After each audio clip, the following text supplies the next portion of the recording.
The Sugar Research Foundation, or the SRF, was formed in 1943 in the midst of the Second World War by members of the sugar industry. The SRF was comprised mostly of large corporations and conglomerates of the sugar industry. The SRF's purpose, and I quote, was dedicated to the scientific study of sugar's role in food and communication of that role to the public during a period of wartime sugar rationing. But as we already know, bureaucracy is a machine that keeps growing exponentially. By the end of World War II, 77 firms and corporations, presumably led by the global elite, were actively involved in the SRF. While the foundation funded some scientific research, their mission statement was, and still is, to convey the value of sugar as a food staple and industry to the public using accurate and pertinent information. These were going to be completely unbiased, rigorously reviewed pieces of evidence, right? It doesn't take a rocket scientist to see that there would be conflicts of interest in the research of the products that they sell. These conflicts of interest came to light in 2016, but it was too late as sugar had already become a staple in modern food. The Journal of the American Medical Association, one of the top sources of scientific literature, got its hands on internal industry documents from the SRF, including corporate conversations and instructions that the foundation gave to the scientists it worked with. They also looked at the evidence that was used to create the dietary recommendations of several government health organizations. 3 researchers used the documents to tell us a chronological story of special interest corruption on behalf of the SRF. The paper made very few headlines, so most people have no idea about it. Therefore, I'm going to summarize the findings from the paper, which you can find linked in the description below.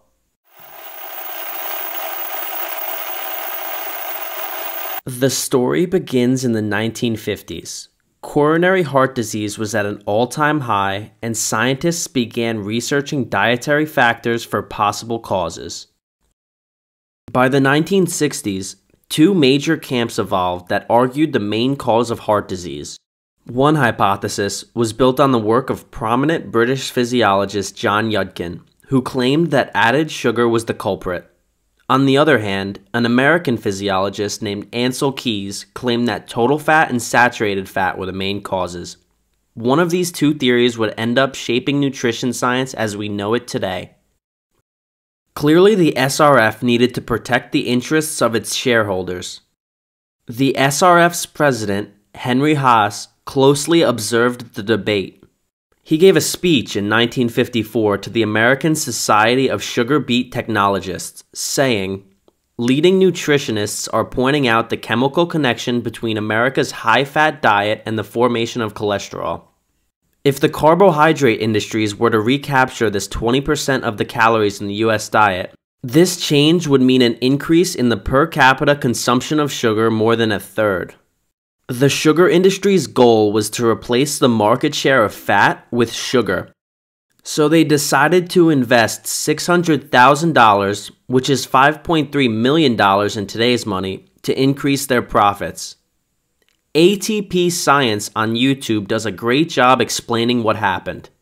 They paid $5.3 million to educate policymakers, which are basically politicians with no scientific background, educate policymakers on how fat causes heart disease by basically saying, hey, look inside this artery, it's got fat in it.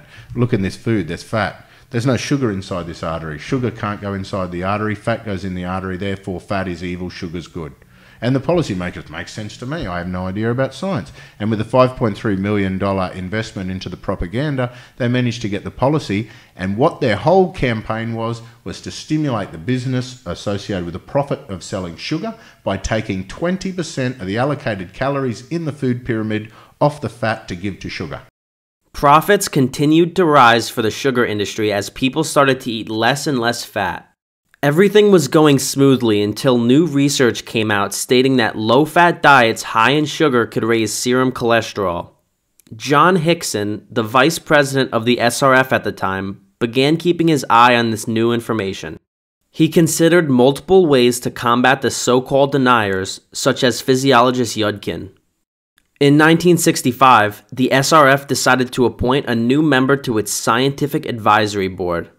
This new member was Frederick Stare, chair of the School of Public Health Nutrition Department of Harvard University.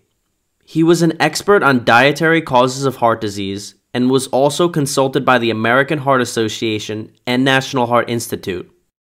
However, he also had ties to food companies and trade groups, which weren't widely questioned until the 70s. Later on in 1965, a faculty member of Stare's department at Harvard, D. Mark Hegsted, published 3 contradictory studies.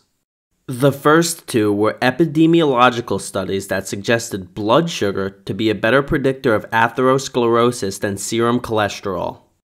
The third study showed that sugar, more than other carbohydrates, contributed to high triglycerides. Yudkin previously claimed that this was a major risk factor for heart disease. The New York Herald Tribune jumped on board, running an article supporting the notion that sugar consumption may be causal in developing heart disease.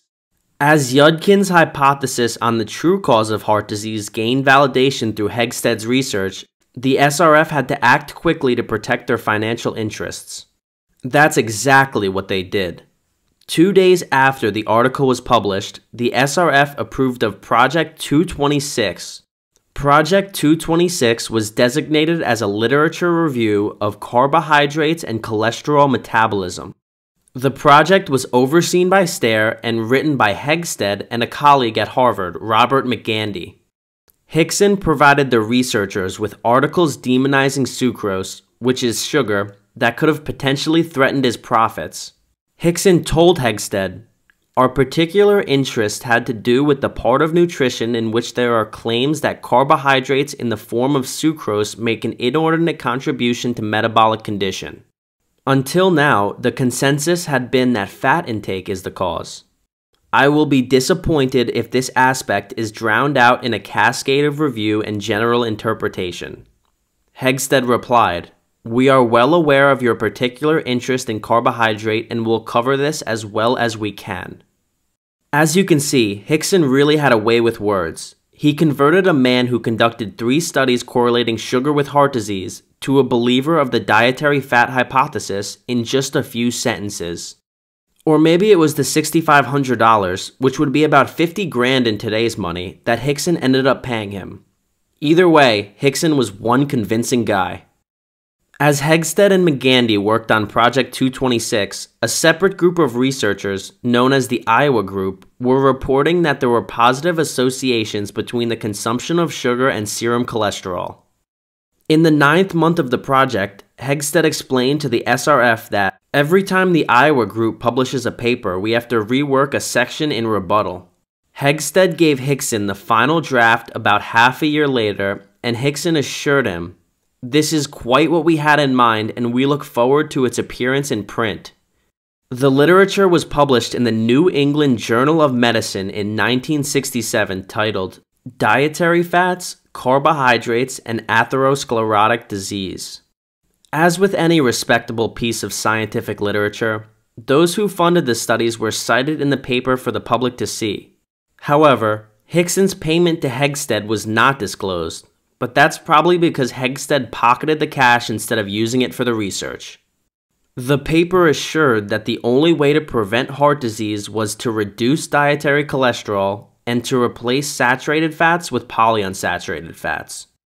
Any objective view seems to indicate that the SRF retained their own scientific hired guns to manipulate the empirical data and reach their predetermined results. They put out enough information to influence government policy, exactly what the sugar industries needed. The review contained epidemiological, experimental, and mechanistic studies of sugar's effect on coronary heart disease. The epidemiological studies done by Yudkin and the Iowa Group showed that there was a positive association with the consumption of sucrose and heart disease. Of course, those studies were discounted either because of confounding variables, poor interpretation, or the method of collection of the data. The experimental studies showed that serum cholesterol and triglycerides rose when the components of the diet like fat, starch, and vegetables were replaced with sugar. But apparently, the amount of sucrose used in the studies supposedly wasn't comparable to American diets, so that was disregarded by Hegsted and company as well. They also believed that the studies showing a raise in triglycerides were irrelevant because total blood cholesterol was the real risk factor for heart disease. I don't know about that. Then finally, the mechanistic studies showed that it was biologically plausible that sucrose could affect cholesterol levels and fructose could affect triglyceride levels. However, this hypothesis was ultimately disregarded because it was built on mechanistic evidence conducted with glucose and fructose instead of sucrose.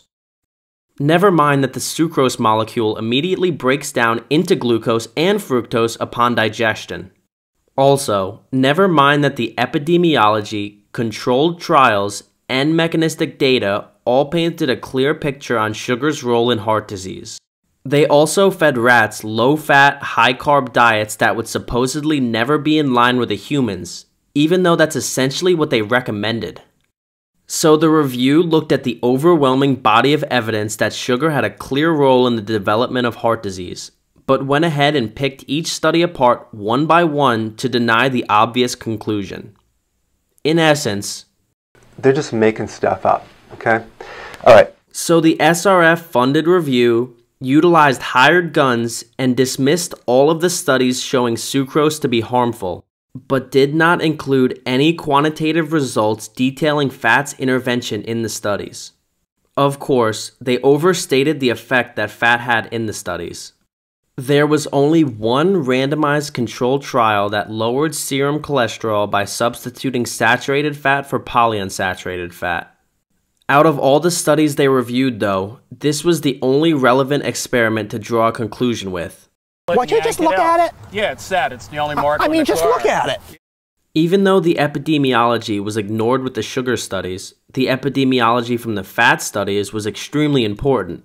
They could draw the conclusion that fat causes heart disease from those. The review made sure to claim that polyunsaturated fats were a realistic replacement for saturated fats, and that it was the only dietary change that people should make in order to avoid heart disease. It's clear that the SRF engaged in coronary heart disease research in 1965 and then funded and participated in a literature review published in the New England Journal of Medicine. Their role in the review wasn't disclosed until 2016.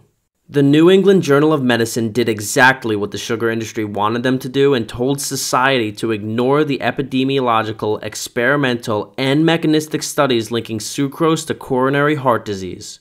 They told people that the only thing they had to worry about for heart health was dietary cholesterol and saturated fat. Americans had been convinced that they had nothing to worry about when it came to sugar and that they should just avoid fat and they will be fine. So-called healthier, low-fat alternatives started flooding the market, with sugar replacing the fat. The story doesn't end there, though. A few moments later. In 1971, the sugar industry got into the minds and pockets of the National Institute of Dental Research Caries program. They aimed to shift the focus of dental problems away from the consumption of sucrose. In 1976, the sugar industry came out with another review called Sugar in the Diet of Man. It's credited with strongly influencing the evaluation of the safety of sugar by the FDA in 1976. By the 1980s, most scientists believed that added sugar had nothing to do with coronary heart disease. The SRF got exactly what they wanted, and the money poured in. In essence, whether you know it or not, the sugar industry is a giant money machine. They have had and still have a pivotal role in influencing American dietary policies. Policymakers and average citizens don't read scientific journals, so they will blindly follow the recommendations the USDA gives them. This is why it's so important to regulate conflicts of interest in dietary studies. Some bad information could lead to years of bad policy. Much of the information propagated by the SRF is still very relevant in mainstream science today. With access to insider industry documents like these, we the people have a chance to search for the truth. The SRF paid scientists to come up with enough paperwork to show that sugar is nothing to be concerned about, all to increase their market share. The tobacco industry used similar tactics. They convinced us that smoking was healthy, but thankfully, the public perception changed. Now, even smokers acknowledge that smoking is unhealthy. However, the public perception of sugar still hasn't changed, with most people believing that it's fine to consume in moderation. The sugar industry was more successful in deceiving the public than the tobacco industry because the public still believes them. John Yudkin had worked diligently to research the harmful effects of sugar and let the world know before it became a staple in nearly every food in the market.